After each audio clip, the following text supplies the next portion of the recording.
तुभ्यं नमः सकलमङ्गलकारकाय। तुभ्यं नमः सकलनिवृत्तिदायकाय।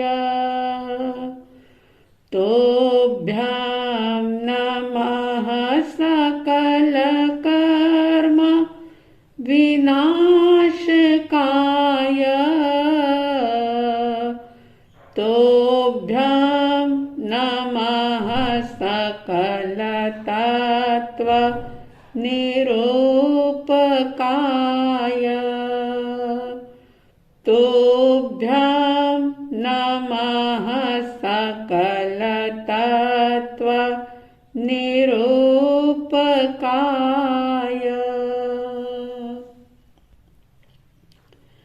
श्रद्धालु जिज्ञासु श्रोताओं,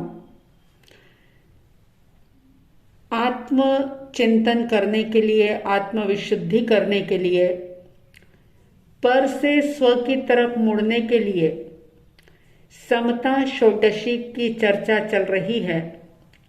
और इस समता षोडशी की 7वीं गाथा, जिसमें पंडित श्री रविंद्र जी आत्मन ने कहा था, जो होता है वह होने दो, होने को स्वीकार करो, कर्तापन का भाव न लाओ, निज हित का पुरुषार्थ करो, समता रस का पान करो, अनुभव रस का पान करो, शांत रहो, शांत रहो,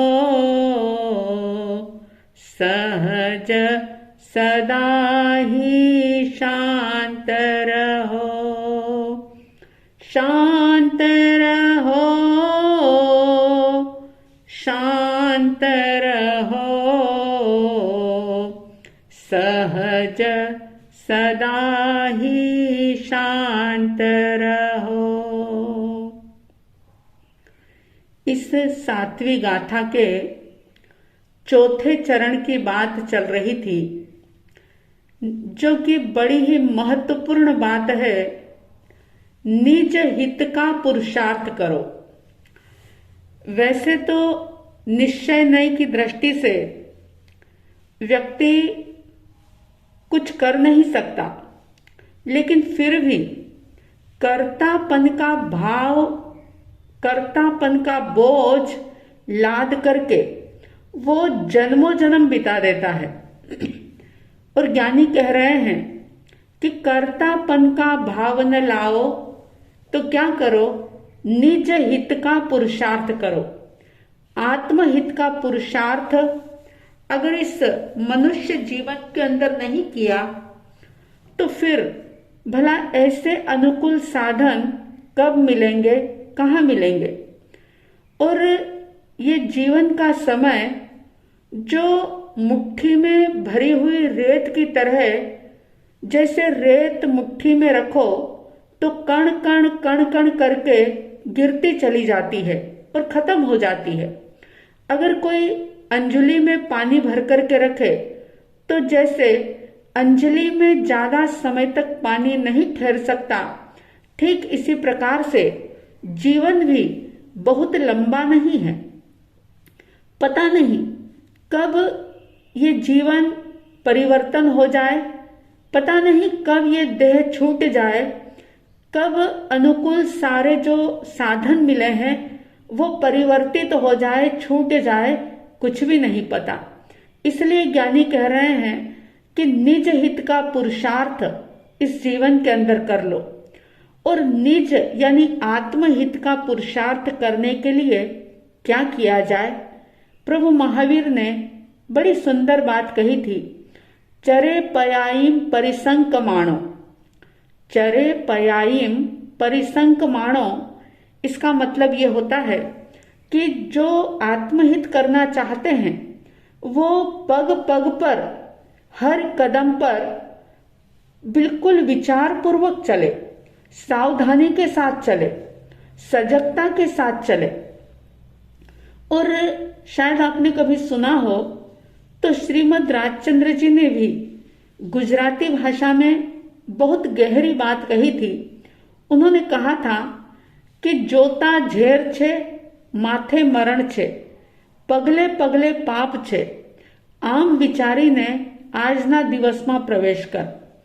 हे आत्मन, इस दुनिया के अंदर यानी कि जो व्यक्ति आत्म साधना करना चाहता है उसको इस प्रकार से विचार करना चाहिए कि इस दुनिया का अवलोकन करके, इस दुनिया को देख करके ये समझना चाहिए कि मेरे चारों ओर इस दुनिया में पाप ही पाप बिखरा हुआ है, पग पग पर आग लगी हुई है, कदम कदम पर गड्ढे हैं, गहरे गड्ढे हैं। यदि कहीं एक भी कदम असावधानी के साथ रख दिया तो सर्वनाश हो सकता है। इसलिए सुबह उठ करके हर आत्महित करने वाले आत्मार्थी साधक को इस प्रकार से सोचना चाहिए कि मेरा आज का दिन शुभ हो, मैं शुद्धि की तरफ आगे बढ़ूं। देह की शुद्धि तो बहुत करी, लेकिन आज मैं आत्म शुद्धि की ओर आगे बढ़ूं। मैंने शरीर के हित का सोचा, परिवार के हित के बारे में भी विचार किया, समाज का हित किया, और भी लोगों का हित हो ऐसा सोचा, लेकिन आत्महित का विचार कब आया?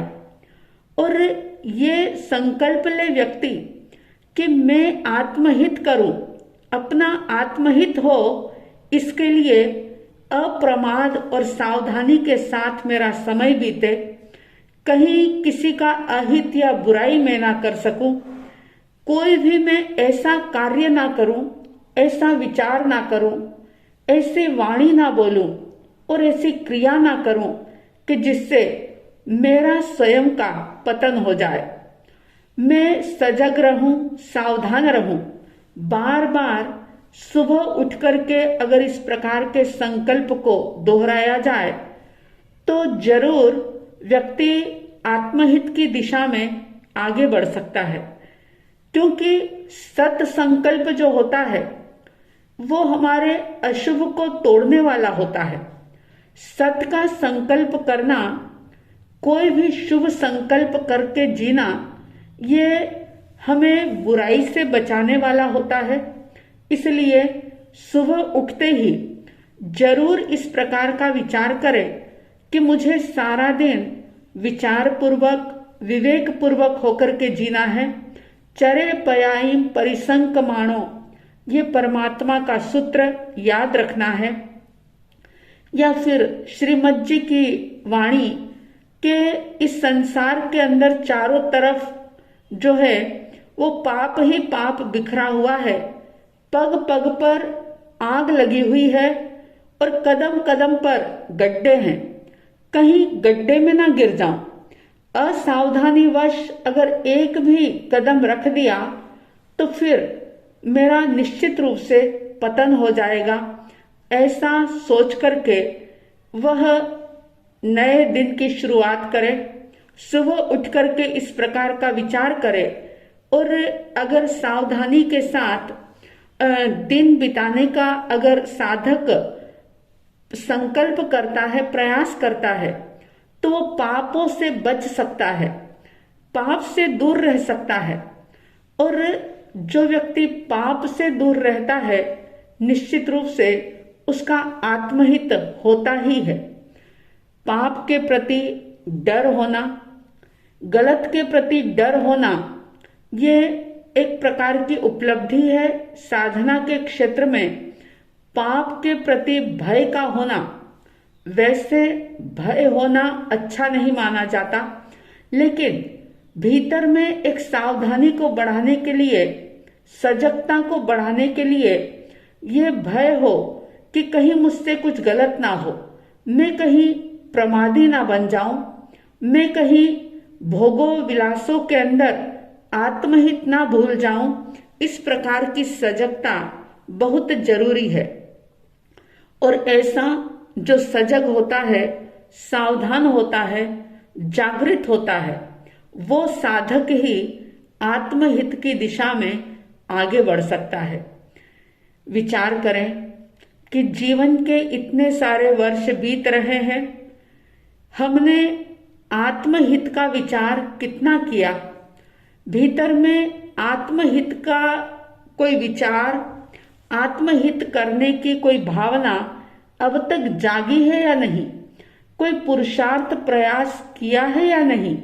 या कि क्षणिक उपलब्धियों को हासिल करके ही हम बहुत खुश हो रहे हैं, प्रसन्न हो रहे हैं?